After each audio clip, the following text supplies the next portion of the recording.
Pekne vás pozdravujem. Opäť som tu s novým návodíkom, tentokrát na takúto úplne jednoduchú pletenú šatku. Volá sa čiaročky, hlavne kvôli tomu, ako nádherne je kombinovaný vlastne materiál. Je to trojuholníková verzia, lebo už ste si mohli všimnúť, že medzi mojimi návodmi je verzia asymetrická z opačnej kombinácie materiálov. To znamená, že vlastne táto časť, čo je tuto tmavá, je vlastne svetlá s čiaročkami a tieto línie, ktoré sú tu vlastne s touto svetlou, tak sú vlastne tmavé, čiže presne opačný revers, reverzová farebná kombinácia. Tentokrát som vlastne pre trojuholníkovú verziu zvolila takýto materiál. Základový materiál, čo sa týka jednofarebnej, je rovnaký. Je to Edelweiss Alpaka od Kremke Soul Wool. Je to 25 gramové klpko so 100 metrami návin, 2-3 ihlice a je to 65% Surewool, čo Virgin Woolka, 25% polyamid a obsahuje aj 10% alpaky. Je naozaj úžasne hrejvá, výborne sa s ňou pracuje, veľmi príjemná na dotyk, rozhodne nie škrabavá. A dokombinovala som ju vlastne s Lazy Lionkou, tiež od tej istej značky. Toto je taká ponožková, ale samozrejme je využiteľná aj na iné. Je to 100 gramové klopko, 420 metrov, tiež na 2-3 ihlice, 75% vlna a 25% nylon, čiže tu nám to vlastne tá alpaka trošilinku takto zjemňuje a dotvára.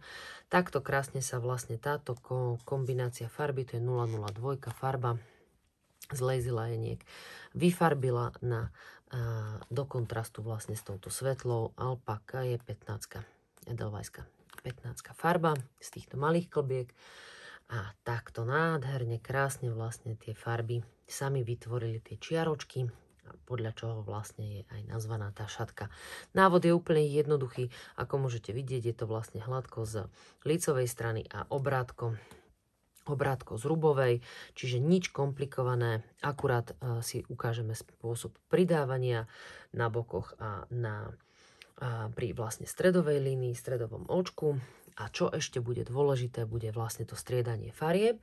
Kto má to vlastne ten druhý návod na tú asymetrickú, má tam takú pomôcku, tabuľku, kde vlastne sú rozpísané tie zmeny tých riadkov, ale povieme si ich aj v tom videjku, takže nebude to potrebné. K tejto šatke bude len videonávod, takže si ho uložte a prípadne si dajte aj odber, ak máte záujem o ďalšie návodíky a byť informovaný včas. Tak poďme na to. Čo ešte budeme potrebovať? Samozrejme budeme potrebovať ihlice. Ja tentokrát vlastne z tejto mojej krásnej Lantern Moonkovej sady použijem 3 veľkosť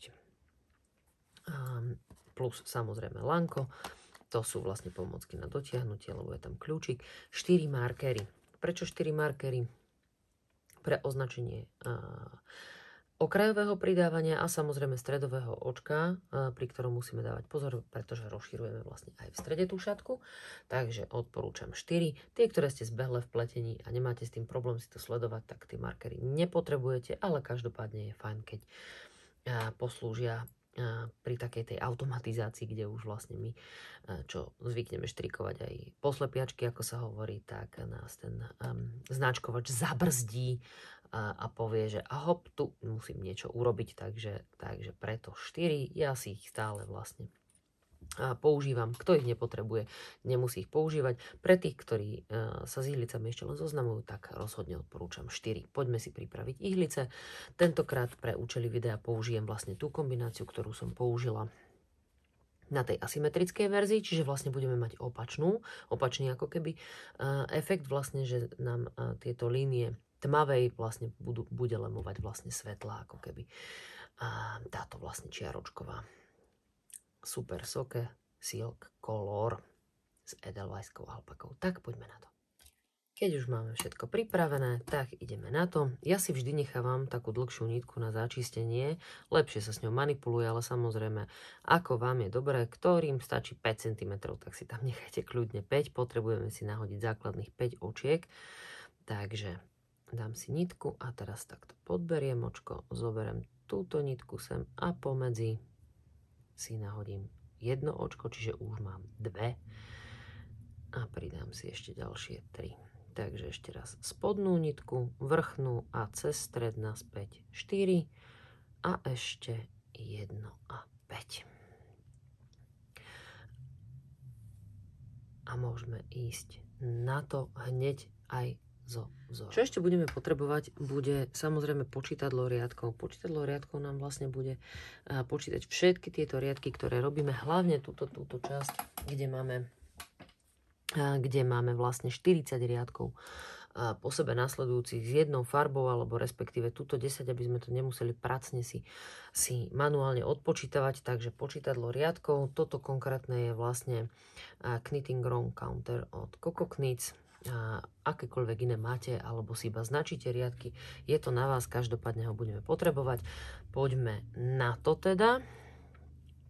A ešte si urobíme vlastne základ. Základ bude taký špecifický riadok. Všetky očka si urobíme obrátko z tejto strany, aby sa nám lepšie začínalo a už aj rozpletalo, čím vlastne pridávame. Vlastne nerozpletáme, pridávame tie očka. Čiže až na to posledné, to už ste si u mňa zvykli, to ja vždy iba snímem. Čiže toto bude vlastne základ. Tento ešte nepočítame do ničoho, ani do tých 40 riadkov základovej farby, ktorá nám vlastne začína ťahať vzor. Až teraz ide riadok číslo 1. Tak poďme na to. Prvé očko hladko. U mňa ste si už zvykli, ja pletiem anglické hladko. Keď robíte klasické, robte si ho.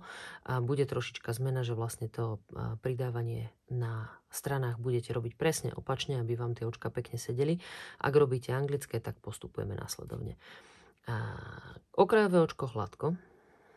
Toto si túto nitku vytiahnem a týmto spôsobom zadnú nitku a upletiem hladko, pridám jedno očko. Ďalšie nasledujúce očko je hladko. Tu máme stredové očko, pred ktorým si pridám nasledovne. Dám hore nitku týmto spôsobom, ale odtiaľto takto urobím vlastne hladko týmto spôsobom. Tu si pridám prvý značkováč, ktorý mi bude označovať stredové očko z jednej strany. To upletiem hladko. A hop, z druhej strany, aby som nezabudla. Ten ma bude zase vodiť na to, aby som si pridávala, samozrejme, a nezabudla pridať. Toto je to pridávanie. Čiže týmto spôsobom som si vytiahla túto nitku sem hore takto na ihlicu a zozadu upletiem očko takto za zadnú nitku. Ďalšie očko hladko. A ešte jednu, takúto špecifickú, keď nemáme nitku, vidíte, takto si to pekne potiahnite. A z tejto strany hore a spredu takto upletieme toto očko. Posledné len snímeme tak, že nitku si dáme dopredu a snímeme posledné očko. Čiže toto bude náš prvý riadok. Rúbový riadok po tomto prvom riadku je ešte stále inakší, ako bude ten klasický, pretože ku klasickému dospejeme, až keď začnem používať tieto značkovače, samozrejme ďalšie, a budeme už robiť pevnú túto líniu, len k tomu sa ešte potrebujeme prepracovať. Takže teraz urobíme dve hladko, alebo dva hladko, nasledujúce očka všetky obrátko, poposúvame si značkovače, a takisto posledné dve očká, respektíve jedno očko bude vlastne hladko z tohto riadku. A to bude toto a to posledné iba snímeme. Vždy v každom riadku posledné očko, či je rubový alebo lícový rad, len takýmto spôsobom snímete dole, že si nitku dáte dopredu a snímete ho dole. A čo sme si nešťukli? To bol značkovač, počítadlo riadkov. Takže dva riadky sú za nami a ideme na tretí riadok so základovou farbou. A už sa blížime k takej tej klasike. Tak poďme na to. Jedno očko hladko, druhé očko hladko, tretie si vytiahnem nitku. Toto bude stále spôsob pridávania, ale až od nasledujúceho riadku. A teraz už tieto tri očka si označím, tu si dám značkovač. A prvé 3 očka na jednej a na druhej strane budeme robiť z oboch strán hladko. Samozrejme až na to posledné v riadku. A teraz už pokračujem stále nasledujúco. Tie 3 očka, prvé 3 a posledné 3 sú jedine rozdielne. Ostatné pridávanie vlastne a stredové očko robíme vždy rovnakým spôsobom hladko v lícových radách a v rubových obrátkoch. Takže značkovač mi opäť určuje, že potrebujem pridať týmto spôsobom. Stadiaľ to očko potiahnem, pridám, posuniem značkovač, stredové očko upletiem a samozrejme tento značkovač ma opäť upozorní, že potrebujem pridávať.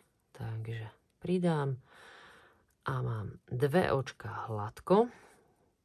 Tu si dám značkovač, ktorý už mi oddelí tú líniu tých 3 očiek. Tu ešte bude vlastne tak zaujímavo, lebo tu sme vlastne predali pred značkovačom.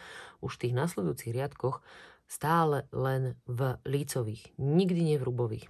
Budeme pridávať na tých okrajoch až vlastne za tým značkovačom. Čiže za prvým značkovačom na začiatku riadku za a pred týmto zase tuto pred. Zrkadlovo to robíme. Toto očko hladko a posledné snímem. Tak, ukážeme si hneď aj rubový riadok. Rubový riadok už bude štandardný. Prvé 3 očka hladko, až po značkovač, ktorý nám označuje vlastne tú líniu toho okraju tej šatky. Vďaka tomu sa nám vlastne tá šatka nevlní. Takže presuniem značkovač a potom už všetky očká až po vlastne ten posledný, aj som si kvôli tomu vlastne ja použila inak farebné značkovače, čiže až po ten ďalší oranžový už všetko pletiem obrátko.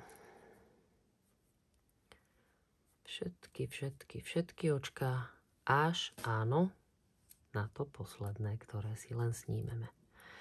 Takže presuniem značkovač a tieto očká 2 za značkovačom hladko a posledné si snímem. No a ešte si ukážeme minimálne jeden rad, aby sme už mali tú klasickú formu vlastne štrikovania tejto šatky. Takže no, vidíte to. A opäť som si zabudla v tomto videu. Inak, keď to pletiem automaticky, vlastne si pridávam. Takže značíme si, máme 4 riadky v tejto farbe, tie základné sa nám nepočítajú, ako sme už hovorili. Takže klasický riadok už bude rovnaký, každý jeden ďalší, a to je jedno, či pletieme takou farbou alebo onakou farbou. Tak, alebo si vlastne použijete len jednu farbu, ale každopádne vidíte, nádherne, efektne vyzerá ten vzor práve preto, že vlastne nám tá svetlejšia, tú tmavšiu tak viacej skontrastnila. Tak, prvé 3 očka hladko. Presuniem značkovač a týmto spôsobom si tu pridám plus 1 očko na tejto strane.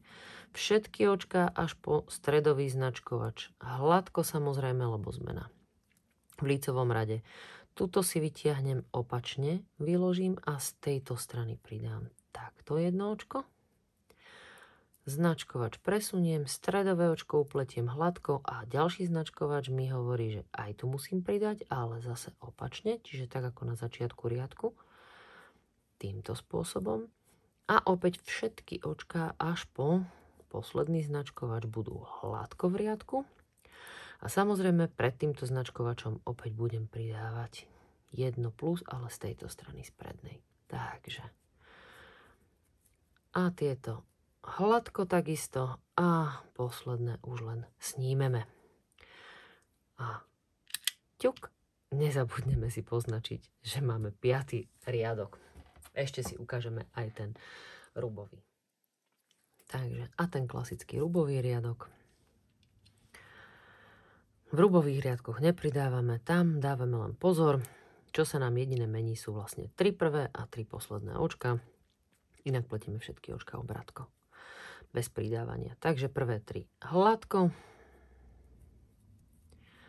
Presuniem značkovač a všetko až po ďalší oranžový značkovač v mojom prípade. Vy si, aký použijete, taký si zapamätajte, bude obrátko. Čiže takéto úplne jednoduché, nič komplikované a pritom naozaj, pozrite sa, tá vlna sama o sebe a jej farebnosť spravili takto úžasný efekt vlastne na tej šatke, ako je to možno vidieť aj s tými farebnými prechodmi. Poznačkovači posledné 3 očká, prvé 2 hladko a to posledné snímeme. Čiže toto sú klasické riadky na pridávanie. Ja si teraz urobím 2-3 riadky mimo videjka. Samozrejme, to je 6. riadok, nezabudneme si pripočítať. A vy ale robíte 40, prvých 40 riadkov bude touto farbou, čiže ak robíte túto verziu, to znamená, že farebná je vlastne tmavá a kontrastná je svetlá, tak idete 40 riadkov vlastne tou tmavou a potom si ukážeme, ako sa prehadzujú farby a ako budeme striedať. Ja si tu spravím aspoň ešte 2 riadky, nech nám to krajšie vynikne. Zatiaľ si kľudne postupujte ďalej, pretože vy si potrebujete urobiť tento základ zo šatky, to je týchto 40 prvých riadkov, tuto čo je vidieť.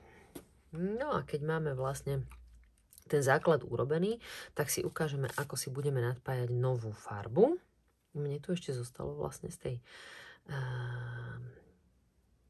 asymetrickej. Aj z tejto vám zostane, nakoľko vlastne túto som použila z Lazy Lionky na túto 1,5, necelých 1,5, čiže okolo 1,3 klpka a tieto Edelweissky vlastne 3 celé klpka na to padli a z tej čiaročkovej mi vlastne z 3. klpka ešte toľko to zostalo, takže tam je taká spotreba menšia. No a týmto spôsobom si vlastne ideme nadpájať farbu. Trošilinka si necháme dlhší ten koniec, aby sme si ho vedeli začistiť. A hop, no, ako to máme. Tak, a tento prvý bude taký špecifický, trošička dlhšie. Prvé očko si urobíme hneď. Aj druhé, aj tretie. Presuniem si značkovač, pridám si. A teraz spravím takú vec, že tuto si urobím malý úzlíček, aby mi to neutekalo. Ono sa to krásne dá potom začistiť, nemusíte sa toho báť. To vôbec nebude vidieť. Nakoľko teraz, až kým my nespravíme, sme tuto v tejto časti, tu je vlastne druhých 40 riadkov tej celej farby, čiže vlastne až kým nedojdeme potiaľto, tak sa nám tie farby striedajú a nestriháme ich. Striháme ich vlastne až potom tu po týchto 10, teda pred tými 10 riadkami. Čiže týmto spôsobom si nadpojíme farbu, už sme si aj pridali. A postupujeme rovnako aj touto farbou, ako môžete vidieť. Všetky očká hladko až po vlastne stredový značkovač. Tu si samozrejme pridáme z tejto strany takto. Jedno očko stredové upletieme a z druhej strany zase opačne si pridáme jedno očko. Takto. A všetky očká až po ten ďalší značkovač opäť hladko.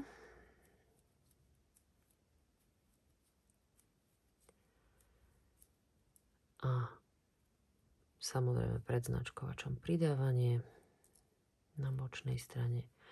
A za značkovačom 2 očká hladko a to posledné snímeme. Tak. A už sa nám tu začína robiť krásne ten kontrast, vidíte. A tým, že vlastne vždy urobíme 2 riadky z tej farby, jednak samozrejme nám vzniká taká krajšia farebnosť a zjednodušuje sa nám to, pretože tu vlastne my tie očká, teda vlastne tie nitky nemusíme strihať na každej strane, ale iba si ich prehodíme. Urobte si samozrejme vlastne s tou kontrastnou farbou, či už svetlou alebo tmavou, akú máte kombináciu, aj rubový riadok a stretneme sa tuto pri konci, keď už ideme meniť farbu. Takže dokončujem vlastne ten rubový riadok. To je 42, aby sme boli presní. A stále rovnako snímem. A pozrite na to, teraz spravím takúto vec. Oni sa mi tu musia takýmto spôsobom ako keby prekrížiť. Áno? Čiže vlastne túto farbu si nechám vzadu a túto si potiahnem dopredu a začínam 43. riadok. Úplne klasicky trošilinka vlastne to očko ako keby utiahneme a nezostávala nám tu veľká medzera. Takto jednoducho, bez toho, aby to bolo nejako extrémne viditeľné, sa nám krásne tie farby prepájajú a takto sa nám vlastne budú prepájať. Toto je nitka, ktorú si začistíme, či už hneď ako dokončíme vlastne túto farebnú sekvenciu, alebo až na konci, to je už na vás. Samozrejme pridávanie už klasické a pozrite sa, už sa nám tu krásne tvoria tie kontrasty aj s touto silk colorkou, tá je nádherná s týmito čiaročkami. Tak, toto je celý návod, jednoduchý, ešte si teraz poznačte. Buď minutáž, kde si nájdete vlastne, ako sa nám farby menia, alebo si to poznačte niekde do zošitka vášho tvoriaceho, ako budeme striedať farby. A to je celé čaro týchto čiaročiek. Naozaj vyniknúť na úplne jednoduchom základnom vzore, to je hladko a obrátko, farebnosť použitej vlny, čiže ak máte záujem použiť len jednofarebné dve kombinácie, áno, aj tak sa to dá, ale každopádne vidíte, ten efekt týchto farebných vln je fantastický a bolo by to škoda to nevyužiť, keď máme takúto možnosť. Čiže takto sa nám tu krásne striedajú farby. Ideme si povedať systém striedania farieb. Takže systém striedania farieb je nasledovný. 40 riadkov touto farebnou lazy linekou, v tomto prípade je to táto 002. Nasledujú 2 riadky, čiže tam a naspäť svetlou. Opäť si vlastne prehodíme nitku a ideme na tmavú, čiže tu sa nám vystriedajú po 2 riadky vlastne 3-krát táto farebná v tej kontrastnej svetlej, ktorá nám vytvorí vlastne ten efekt takých tých ďalších čiaročiek ešte. A následne si tuto urobíme a potom vlastne po tej 3. farebnej čiarke si urobíme 10 riadkov tou kontrastnou farbou, v tomto prípade svetlou. Následne opäť spravíme 3 farebné riadky, respektíve 3 dvakrát, aby sme boli presní, lebo stále keď hovorím, že riadok, tak je to tam aj naspäť v tom počítaní, čiže 2 riadky. A nasleduje ešte jeden ten kontrastný svetlý a potom sa nám už tento celý vzor opakuje, ako môžete vidieť, tu už ide opäť tých 40, čiže už zase začíname odtiaľto. Čiže 40 riadkov tmavou farbou, 2 riadky svetlou, 2 riadky tmavou, 2 riadky svetlou, 2 riadky tmavou, 2 riadky svetlou, 2 riadky tmavou, nasleduje 10 riadkov svetlou a opäť 2 tmavou, 2 svetlou, 2 tmavou, 2 svetlou, 2 tmavou, 2 svetlou a celý vzor sa nám opakuje. Akúkoľvek veľkú budete chcieť tú šatku robiť, samozrejme si môžete použiť vlastne aj iný druh materiálu, ktorý bude povedzme hrubší, čiže nebude až toľko opakovaní. Ja tu mám minimálne, vidíte, tie 3. A tu vlastne už keď mi dochádzalo to 3. klopko a už sa mi zdalo, že tá šatka bude dostatočne veľká. Popis, rozmery aj použitý materiál dole pod videjkom si nájdete v popise. Tak som si posledných 5 riadkov urobila tam aj naspäť už len hladko z oboch strán až na samozrejme stredové očko. To si urobte len hladko z lícovej strany a z zrubovej obrátko, to si zachovajte. A tým som dosiahla vlastne ten efekt, že pozrite sa, tá šatka sa vôbec nekrúti. Takže posledných 5 riadkov si odhadom odpočítajte, takže budú vlastne robené hladko z oboch strán. A tak vlastne nám zostala krásna tá línia tej šatky, že sa nám absolútne nezatáča. Čiže či už táto verzia tmavá do kontrastu so svetlou, alebo vám ukážem aj tú asymetrickú verziu, a to je vlastne svetlá do kontrastu s tmavou. Ktorákoľvek sa vám páči, tak je si ju možnosť urobiť. Tuto je kombinácia Lazy Lion a Edelweissky a tu je tá, ktorú sme vlastne použili aj vo videu, to je tá silk colorka s Edelweisskou opäť do kombinácie. Nech sa vám čiaročky robia výborne a teším sa na fotečky, ak sa chcete zapojiť do Colorful Made Olympiády. Samozrejme, použite náš materiál z nášho e-shopu, tu nájdete všetky podrobnosti pod videjkom. Ďakujem veľmi pekne za pozornosť a nech sa vám dobre čiaročkuje. Počujeme sa, vidíme sa v nasledujúcom návode. Ďakujem pekne.